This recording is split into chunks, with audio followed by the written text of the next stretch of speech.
Nous venons de recevoir ce joli petit carton. Et dans ce joli petit carton, eh bien, je vais vous dire un truc. Il y a un mini PC, vous en doutez, vu la taille du carton, mais à l'intérieur, ce n'est pas n'importe quel processeur, c'est un processeur AMD. Et alors ça, si vous suivez cette chaîne depuis maintenant pas loin de 8 ans, je crois que c'est la première fois que je vous parle d'un processeur AMD. Donc il a fallu vraiment me convaincre, vous voyez, pour que je vous parle de ce produit-là. Mais ce produit-là, franchement, il a tout de convaincant. C'est de l'innovation en barre, c'est un truc de dingue. Miniforum ne cesse de me surprendre. À chaque nouveau PC, ils introduisent des innovations qui sont absolument folles. Allez, je vous en dis plus après le jingle.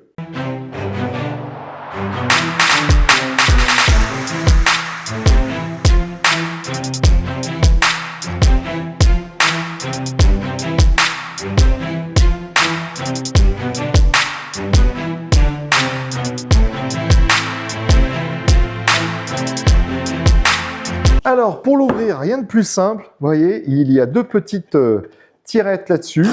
On tire dessus, voilà, c'est ouvert. Et à partir de ce moment-là, vous allez découvrir la bête en même temps que moi.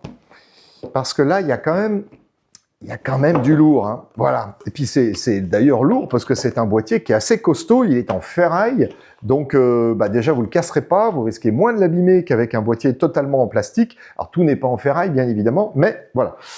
Beau carton déjà, donc ça c'est vraiment déjà un signe que le produit est de qualité. Vous savez, quand l'emballage déjà, un fabricant prend soin de son emballage, son esthétique, etc. Généralement, ça veut dire qu'à l'intérieur, on n'est pas déçu. Comme vous le voyez, il est super bien protégé, très bien emballé. Franchement, c'est super satisfaisant. Comme disent les jeunes qui regardent peut-être notre chaîne, vous avez là un produit vraiment qui donne toute satisfaction dès sa sortie du carton. Et regardez un peu comme il est beau. Parce que là, je pense que franchement, on peut dire qu'il est beau. On va détailler ensemble toutes les caractéristiques. Comme vous voyez, il y a beaucoup de connectiques. Il est vraiment très réussi. Hein. Je dois dire que je suis pas simple. Hein. Normalement, en termes de design, il m'en faut un peu. En termes de qualité, il m'en faut un peu. Mais là, voilà, je vous surjoue rien du tout. Je vous assure que l'avoir dans les mains, c'est très agréable parce qu'on a une sensation de solidité, de robustesse. Et puis après, je pense que quand on le branche, on a plus que des sensations, on a une certitude d'avoir un produit qui est ultra rapide. Comme vous le voyez ici, donc c'est un processeur AMD, un Ryzen AI 9HX. Et pour avoir même sa référence complète, c'est le HX 370. Ça envoie du bois, comme on dit. Et puis, voilà quoi, en termes de design, il est super beau. On va d'abord, avant de parler des caractéristiques, regarder ce qu'il y a à l'intérieur parce que c'est que, vous allez voir, vous avez des câbles là, mais vous n'avez pas d'alimentation parce que l'alimentation est interne, il n'y a pas d'alimentation externe. Vous voyez, comme avec, par exemple, des NUC, fut les NUC de chez Intel, il n'y a pas d'alimentation externe. Donc, ça veut dire que quand vous transportez, votre AIX1 Pro, vous le mettez dans votre sacoche, vous prenez ce petit câble et c'est tout. Vous êtes paré, vous n'avez pas une grosse alim à charrier avec. Donc ça, c'est plutôt sympa. Vous avez un câble HDMI qui doit être un câble HDMI 2.1, voilà, étant donné que c'est un HDMI 2.1 qui est dedans. Vous avez un petit support parce que vous allez pouvoir le mettre, on va dire, au format tour ou à plat. Vous voyez, regardez, hop, petit support. Là aussi, hein. Bonne qualité, je peux vous dire que c'est le truc qui vous lâchera pas. Et hop, vous glissez ça comme ça. Et voilà, vous avez votre mini PC qui est dans son support et qui peut être donc à la verticale. Et là, ce que vous voyez tout de suite ici, c'est un lecteur de carte SD. Il y a tout dans ce PC. C'est vraiment un truc de dingue. Bon, on reviendra sur la connectique, mais voyez, je suis bien obligé de vous le montrer. Vous avez un lecteur de carte mémoire sur le côté. Donc là, vous l'avez sur le dessus. Mais c'est quasiment sur toutes les faces. Hein. Peut-être sauf celle d'en dessous, mais c'est quasiment sur toutes les faces où vous avez quand même des trucs assez extraordinaires, je dois le dire. Voilà, Miniforum, c'est vraiment un Miniforum, mais maxi innovation. On reviendra sur les autres innovations de ce boîtier. Après, qu'est-ce que vous avez? Vous avez des refroidisseurs pour disques SSD, à savoir qu'il y a déjà un SSD qui est monté ici, parce que dans le produit que je vous montre ici, Là, on a reçu la version avec un disque SSD NVMe de 1 Tera et on a à l'intérieur 32 Go de mémoire vive, si je vous dis pas de bêtises, mais je vous en dis pas plus pour l'instant. Vous allez voir qu'il peut aller très très loin en termes de capacité mémoire, je peux vous dire que, et puis même en termes de capacité disque, parce que dites-vous que si vous fournissez ces deux refroidisseurs là, bah c'est pas pour rien, c'est parce qu'à l'intérieur vous allez pouvoir mettre jusqu'à 3 disques M.2. Il y en a donc déjà un, mais vous allez pouvoir en mettre 2 autres de plus. Une machine de guerre, hein, une machine de guerre. Je vous laisse ça là pour l'instant. Et puis, donc, on a un petit peu de visserie. Pourquoi on a un petit peu de visserie? Parce que, d'ailleurs, la bonne visserie est ici. Eh bien, vous avez un support VESA. Là, je vous l'ai montré, on peut le mettre en format tour, on peut le mettre à plat, mais on peut le mettre également derrière votre écran. Que ça soit un écran de présentation, parce que nous, si ce PC, on avait à le vendre auprès de nos clients, bah, ça serait plus un ordinateur qui serait orienté professionnel.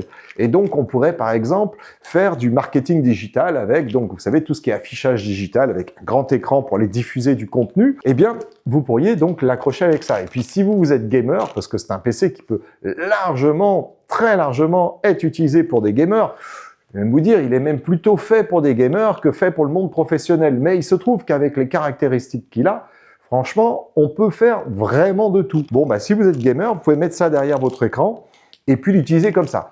Moi, franchement, c'est pas vraiment ma recommandation parce que vous allez voir que il a quand même un truc, il a 2 trucs au moins qui nécessitent, à mon sens, de l'avoir plutôt près de vous que derrière votre écran.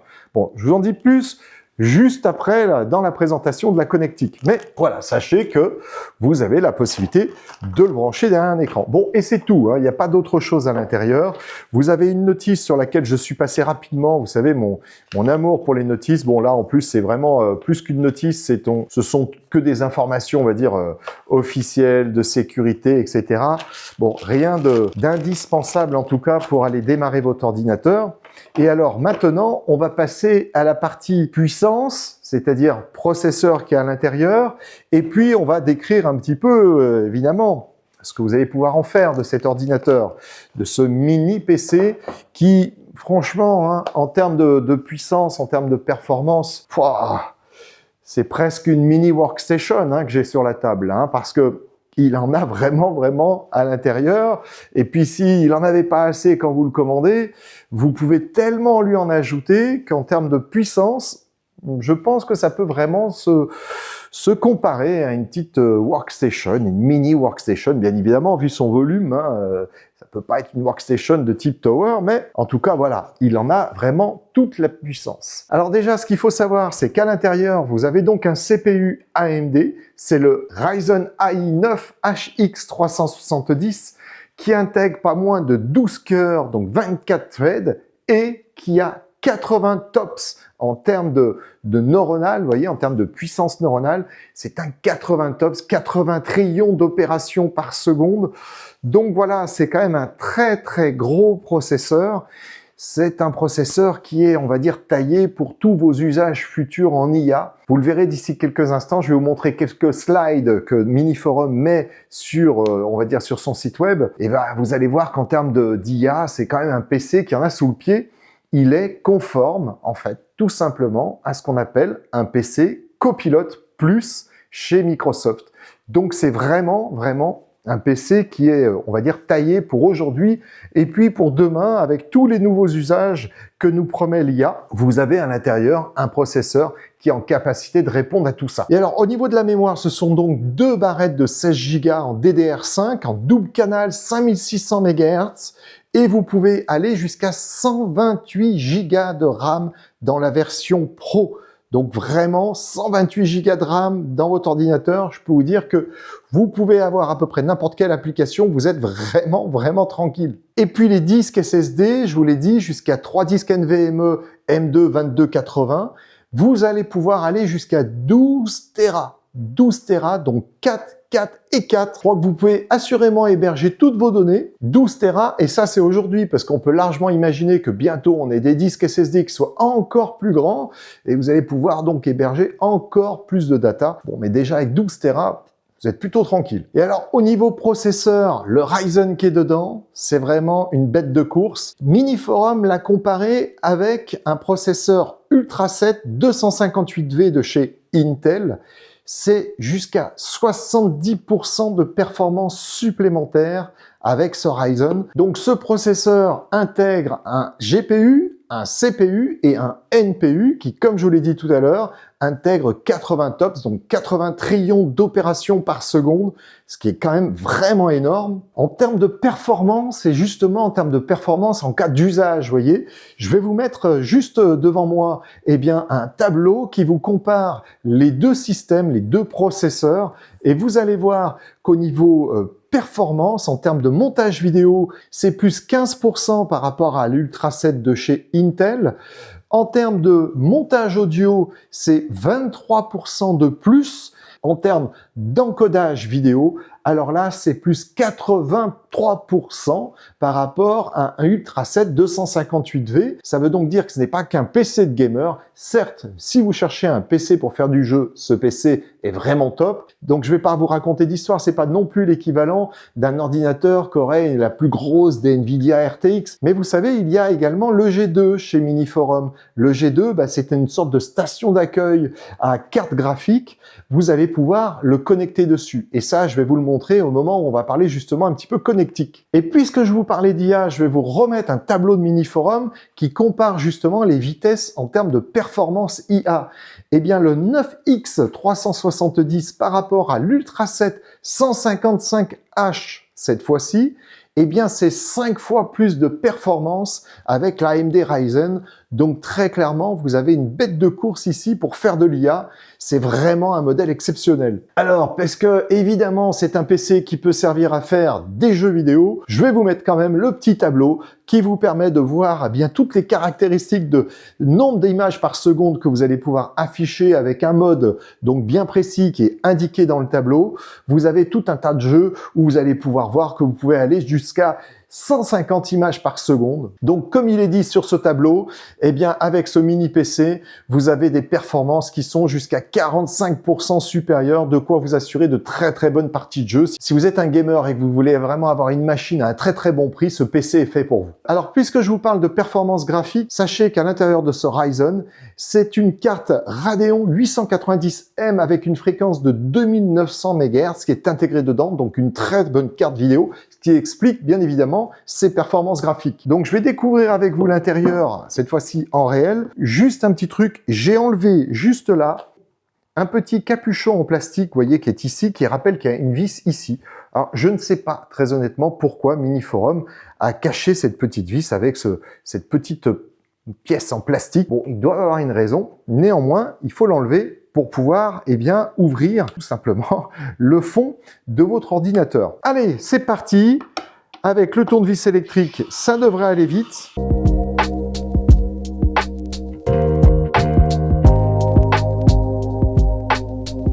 Bon, alors, on va pas se mentir, j'ai réussi à ouvrir le dessous du mini PC, mais franchement, c'est pas simple. Voilà, je vous le dis, en toute honnêteté, il a fallu que je m'aide avec, vous savez, les petites languettes Fixit, là.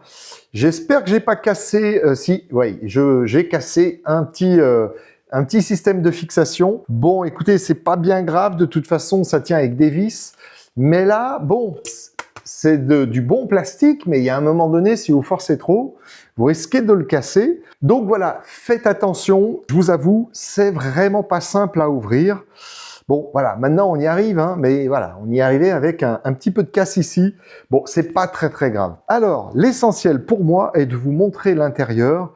Regardez un petit peu là, comme c'est du costaud quand même. Vous avez deux super systèmes de ventilation. Vous avez un premier ventilo ici, un deuxième ventilo ici. Alors, je vous propose d'aller en dessous parce que en dessous, eh bien, on va avoir les espaces pour mettre les disques et ajouter éventuellement de la mémoire. Allez, c'est parti, on ouvre.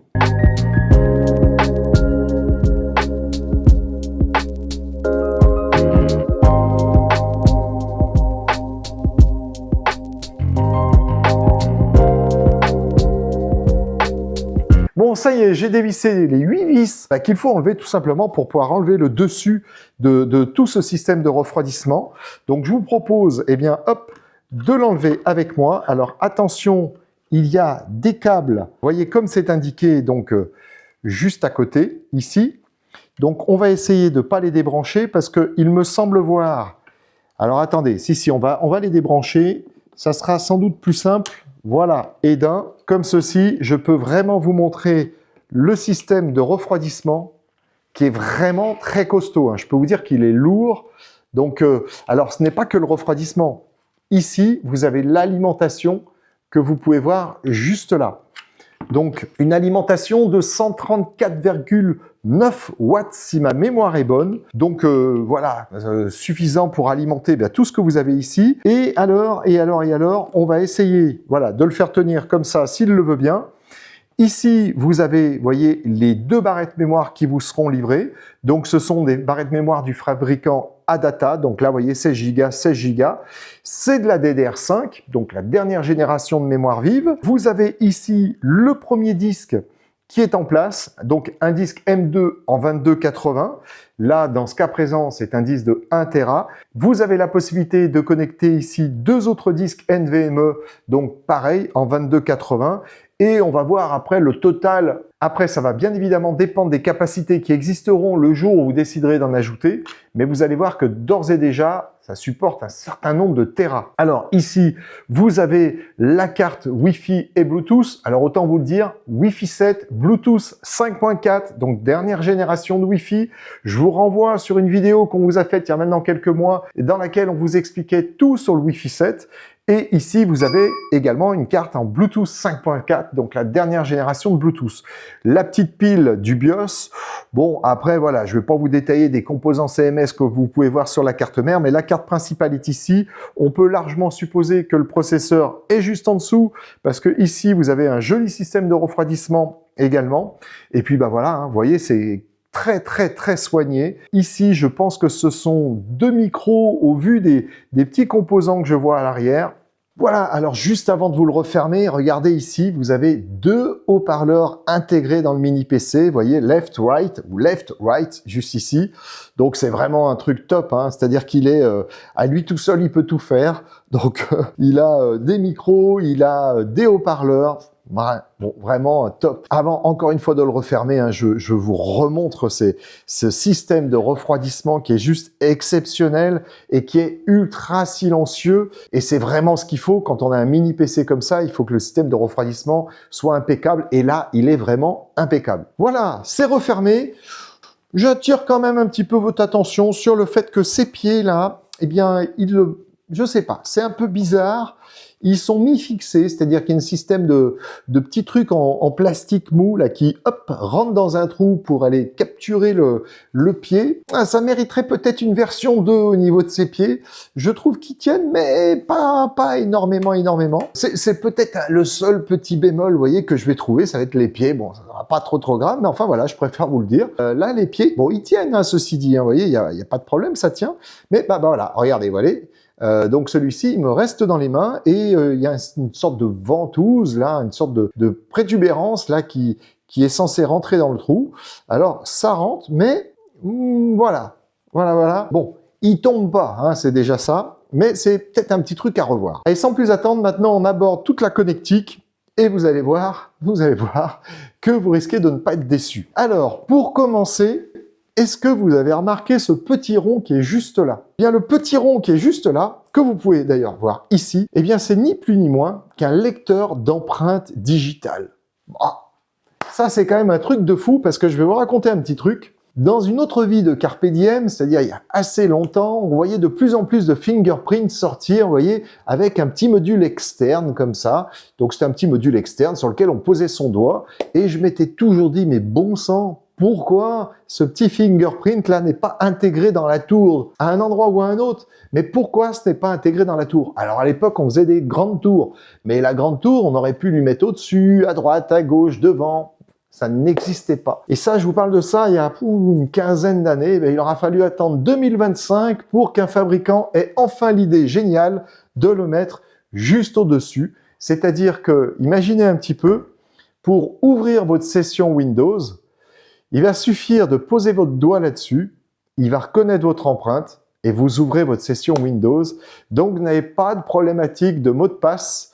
Et ça, c'est quand même génial parce que Je peux vous dire qu'en entreprise, les mots de passe, c'est toujours la galère. Les utilisateurs en ont marre, hein, grosso modo, d'avoir 300 mots de passe à mémoriser. Donc, ça se finit généralement très mal. C'est-à-dire que beaucoup mettent des mots de passe qui se ressemblent beaucoup, pour pas dire parfois même les mêmes. Et bien là, vous avez la possibilité d'avoir donc un mot de passe complexe, c'est-à-dire avec 15 caractères, chiffres, lettres et divers caractères pour dire d'avoir quelque chose de complexe. Et puis, d'avoir un lien avec eh bien, la reconnaissance via votre empreinte digitale. Donc, ça fait partie du Windows Hello, hein, ce système-là, c'est-à-dire qu'il y a, par exemple, la reconnaissance faciale, mais il y a aussi l'empreinte digitale qui fait partie de Windows Hello. Donc, ce PC est tout simplement, à mon sens, l'un des seuls actuellement à intégrer ce type de reconnaissance et de facilité pour ouvrir votre session Windows. J'attire votre attention d'ailleurs sur le Pro là que je vous ai mis en rouge. C'est-à-dire que c'est vraiment un ordinateur qui est destiné à être utilisé par des professionnels. Alors, si vous n'êtes pas professionnel, vous pouvez aussi l'utiliser.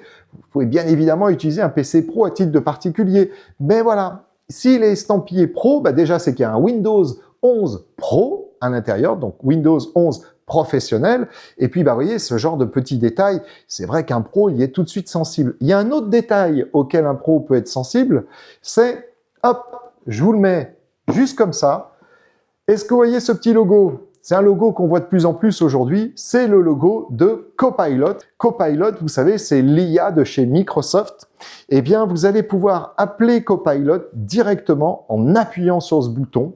Donc, deux innovations qui me paraissent assez intéressantes quand même dans un petit PC. Eh bien, c'est le fingerprint et le bouton Copilot pour pouvoir appeler cette intelligence artificielle le plus simplement du monde. C'est-à-dire, hop, vous appuyez là-dessus et Copilot se lance. Ce qui fait que même si vous n'avez pas de clavier, vous savez, avec la fameuse nouvelle touche Copilot, là, vous avez votre Copilot sous le pouce, j'allais dire. Donc, voilà. Plutôt sympa, vous voyez, comme innovation. Alors, je pouvais pas vous le montrer parce que de toute façon, c'est entièrement calfeutré à l'intérieur, mais vous avez deux systèmes de caloducs qui vous permettent d'évacuer tout ce qui est calories. Et dites-vous que par sa conception, cet ordinateur, quand il est dans une pièce où il fait 23 degrés, ce qui est à peu près la nôtre aujourd'hui, eh bien, quand il est en veille, il a une température de 37 degrés. Et quand vous êtes en pleine charge, eh bien, il a une température qui sera inférieure à 80 degrés. Et pourtant, vous avez vu le volume de cet ordinateur qui est très compact. Eh bien, avec ce système de refroidissement qui est très performant, avec ces deux ventilos là que je vous ai montré tout à l'heure, eh bien, vous avez une température qui néanmoins sera inférieure à 80 degrés et avec un niveau de bruit qui sera inférieur à 45 décibels. Donc 45 décibels, je peux vous dire que là, j'en fais plus que lui du bruit. Eh bien, donc, vous avez vraiment un très bon système de refroidissement parce qu'en plus, il fait quasiment pas de bruit. Allez, sans plus attendre, maintenant, on passe à tout ce qu'on a en termes de connectique. Alors, pour commencer à vous décrire un petit peu, il y a toute la connectique que vous pouvez voir juste ici. Eh bien, déjà, je vais vous parler des deux micros, ou plutôt des deux trous qui sont juste en dessous de mes doigts. Alors, vous les devinez sans doute. Eh bien, ces deux micros vont pouvoir bénéficier du traitement IA grâce au NPU qui est intégré dans cet AMD Ryzen. Pourquoi? Eh bien, parce que ces deux micros bénéficient du filtre, vous savez, du filtrage que vous pouvez avoir dans Copilot au niveau des bruits parasites qui seraient aux alentours de vous. Quand vous faites, par exemple, une conf call, eh bien, ici, vous avez deux micros. Ces deux micros vont pouvoir déjà capter correctement votre voix, mais en plus, grâce à l'IA, vont permettre tout un tas de filtrage et d'enlever tous les parasites que vous pourriez avoir, les bruits de fond, etc. Et puis, toujours grâce au NPU, vous avez un sous-titrage en temps réel qui peut être donc proposé selon certains contenus qui sont adaptés justement à ce traitement IA. Et vous avez enfin Recall. Alors Recall, je ne sais pas trop où Microsoft en est à ce sujet-là. Je sais que la deuxième version est plus ou moins sortie, mais vous savez, c'est un sujet qui est un petit peu controversé. Il s'agit là de vous remontrer bien, ce que vous avez fait avec votre ordinateur. Donc, il y a 1 heure, 2 heures, 3 heures, 1 mois, 2 mois. Et bien évidemment, il y a toujours cette histoire de notion de la vie privée. Qu'est-ce que Recall enregistre? Et puis après, le traitement des datas. Bon, c'est une autre histoire, mais sachez que voilà, toute cette IA qui est embarquée à l'intérieur va déjà pouvoir vous rendre ces services-là. Et puis après, ça va être étoffé petit à petit, notamment par Microsoft. Alors maintenant que je vous ai parlé des deux micros, on va rentrer un tout petit peu plus à l'intérieur Et donc là, vous avez bien évidemment le premier bouton, le bouton de mise en marche qui va vous servir à la mise en marche, mais aussi à la mise en veille de votre ordinateur. Vous avez ici deux ports USB 3.2 en Gen 2, donc ça veut dire que vous pouvez aller jusqu'à 10 gigabits. Donc bah voilà, vous allez pouvoir brancher votre clavier souris filaire ici, ou alors préférez quand même peut-être un clavier Bluetooth. Vous voyez, on en a des très bien chez Chery, ou avec une connexion Bluetooth, bah, vous pouvez brancher votre clavier souris et vous avez comme ça deux ports en façade de disponibles. Si on rentre un tout petit peu plus au milieu, et bien là, vous avez un port USB 4. Donc là, ce port USB 4, il a deux particularités. Déjà, donc il est USB 4, donc il va jusqu'à 40 gigabits, et il est Power Delivery jusqu'à 15 watts. Donc vous allez pouvoir brancher, bah, je sais pas, un disque externe par exemple, ou n'importe quoi qui consommerait un maximum de 15 watts. Et puis, enfin, vous avez ici un micro jack pour brancher votre micro-casque. Souvenez-vous que vous avez également deux haut-parleurs intégrés juste en dessous de ce mini PC.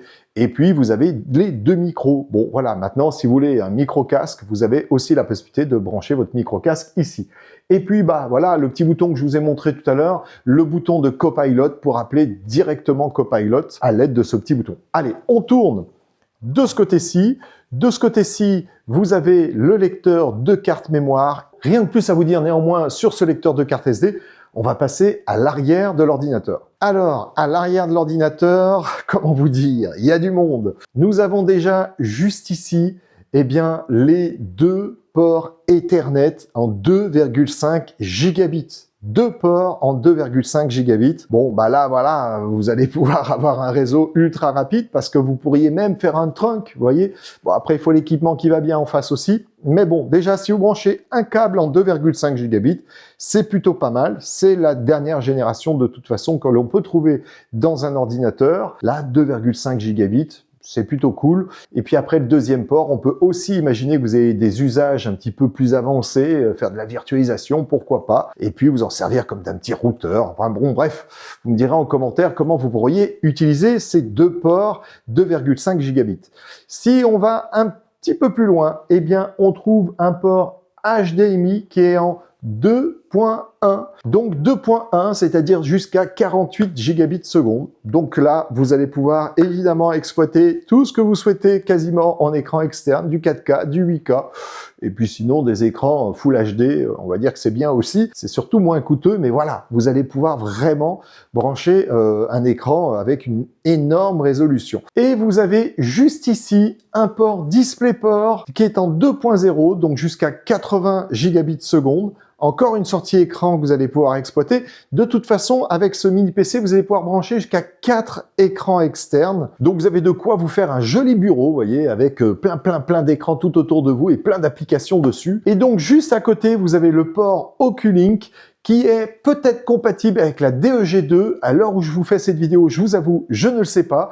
Eh bien, si on a l'info, on vous le mettra juste là. C'est compatible avec la DEG2 ou peut-être qu'avec la DEG1. Quoi qu'il en soit, c'est un port Oculink qui vous permet de brancher cette station d'accueil, on va dire, de carte graphique sur laquelle vous pluguez une carte graphique, vous pluguez une ATX, une alimentation ATX, et puis ça vous permet d'avoir toute la puissance qui est déportée. Vous allez pouvoir exploiter jusqu'à 80-90% de la puissance de la carte graphique, eh bien, en étant déporté. C'est-à-dire, ça vous évite d'avoir une grosse Nvidia. De toute façon, elle ne tiendrait pas à l'intérieur, mais disons que voilà, vous pouvez fonctionner pour le courant avec la carte graphique qui est intégrée dans le Ryzen. Et puis, quand vraiment vous avez besoin d'avoir un gros traitement graphique, vous avez cette DEG1 qui peut se brancher à l'extérieur. Et là, vous allez pouvoir l'exploiter à distance via ce câble Oculink. Bon, la DEG2, elle est normalement bientôt sur notre chaîne, donc j'aurai plus d'infos à vous donner dès qu'on la reçoit, mais la DEG2 exploite les deux types de câbles, un USB 4 mais version 2, donc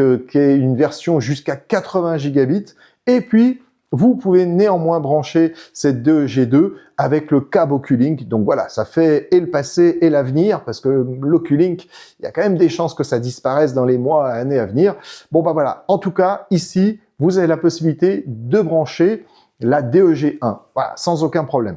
Vous avez juste ici un port USB 2, donc un port USB type A, génération USB 2, donc jusqu'à 480 mégas. octet-secondes. Donc voilà, ce port-là, vous verrez ce que vous en faites. Aujourd'hui, ça sera peut-être pour une imprimante, vous voyez, quelque chose qui ne nécessite pas un gros débit. Bon, voilà, au moins vous cramez pas un port USB 3.2 en Gen 2 qui serait devant, vous prenez ce port USB 2 et ça ira très bien. Juste après, vous avez ici, eh bien, un emplacement Kensington, vous savez, c'est pour brancher le câble de sécurité, histoire qu'on vous vole pas votre ordinateur. Et donc voilà, ce câble, vous le branchez ici, vous l'entourez autour de votre pied de bureau ou je ne sais quoi, et ça évite que quelqu'un parte avec. Et juste enfin, le dernier petit trou que vous trouvez par ici, eh bien, c'est un trou pour resetter le BIOS, on va dire, les paramètres que vous avez peut-être modifiés dans le BIOS. Voilà, vous appuyez avec un petit trombone ici et ça va resetter tout ça. Voilà, nous avons enfin fait le tour de toute la connectique de cet ordinateur. Vous avouerez qu'il y en a quand même beaucoup. Vous avez de l'USB 4, vous avez de l'HDMI 2.1, vous avez du DisplayPort, vous avez de l'Oculink, et sans oublier l'aspect réseau, vous avez 2 cartes Ethernet en 2,5 gigabits, un Wi-Fi 7, un Bluetooth 5.4. Donc voilà, bon, je vois pas ce qu'il manque à cet ordinateur. Très honnêtement, je crois que tout est intégré dedans. À mon avis, ça a été un petit peu l'idée de Miniforum, c'était de dire, on met tout sur la table et on va tout rentrer dedans. Voilà, on va faire en sorte que tout soit à l'intérieur, tant cet ordinateur est ultra complet. Donc vraiment, cet ordinateur, que vous soyez professionnel ou que vous soyez particulier, ou les deux à la fois, hein, vous pouvez être multicasquette, j'allais dire, chez vous, eh bien, cet ordinateur est fait pour vous. Il saura répondre à tout un tas de sujets. Ça me fait penser d'ailleurs à un petit truc, c'est que, vous savez, le fingerprint dont je vous ai parlé là, qui est juste là, on peut largement aussi imaginer que, eh bien, plusieurs personnes pourraient utiliser cet ordinateur. C'est-à-dire que si vous utilisez cet ordinateur un petit peu comme un ordinateur partagé au sein de votre entreprise, eh bien, il y a eu plusieurs enregistrements d'index. Et à partir de là, eh bien, l'ordinateur va reconnaître l'index de Pierre, de Paul, de Jacques, de Mohamed, d'Alida, de qui vous voulez. Mais bon, vous pourriez avoir plusieurs sessions qui soient embarquées au sein de cet ordinateur et qui puissent être détectées à l'aide du fingerprint. Avouez que c'est quand même plutôt pratique d'avoir cet ordinateur, par exemple, un ordinateur un petit peu en libre service dans votre entreprise, qui pourrait être utilisé comme ça à la volée, juste avec son doigt. Hop, vous posez votre doigt dessus et ça vous ouvre votre session Windows. C'est quand même assez top. Voilà, c'est donc ainsi que va se terminer cette partie de vidéo et on vous fera donc un petit retour de vidéo sur l'installation et puis sur les performances qu'on va vous glisser au milieu de celle-ci ou à la fin de celle-ci. On verra bien comment on va structurer cette vidéo. Mais voilà, qu'avez-vous pensé de ce petit PC? Ce mini PC, moi je le trouve vraiment formidable. Qu'avez-vous pensé de cet ordinateur? Est-ce que vous aviez déjà vu un ordinateur qui avait un tel concentré de technologie? Moi, franchement, et alors oui, on vend ces ordinateurs, hein, vous le savez, nous sommes officiellement revendeurs de Miniforum en France, mais dites-vous que si j'avais pas trouvé cet ordinateur intéressant et vraiment impressionnant en termes de fonctionnalité, je vous en aurais juste pas parlé. C'est pas parce qu'on est revendeur qu'on est obligé de tout vous présenter. Là, ce mini PC, c'est moi qui leur ai fait la demande, hein. C'est pas du tout eux qui m'ont dit, tiens, faites-nous la promo de ce PC. Pas du tout, c'est moi qui leur ai fait la demande parce que j'ai vraiment trouvé ce PC extraordinaire. Donc vous, dites-moi ce que vous avez pensé de ce PC en commentaire. Est-ce que vous avez déjà un mini PC? Est-ce que vous avez un mini PC aussi performant que celui-ci? Et si un jour vous aviez l'intention de changer de mini PC, je pense que ce modèle-là, il est vraiment extraordinaire parce qu'il me paraît en plus avoir une longévité assez intéressante étant donné la puissance qu'il vous permet d'avoir aujourd'hui. Pendant 2, 3, 4 ans, à mon avis, cet ordinateur saura répondre à toutes les applications que vous pourriez utiliser, que ça soit donc à titre de particulier ou dans le monde de l'entreprise. Je pense que vraiment cet ordinateur-là, pendant 3 ans, c'est certain, vous êtes tranquille.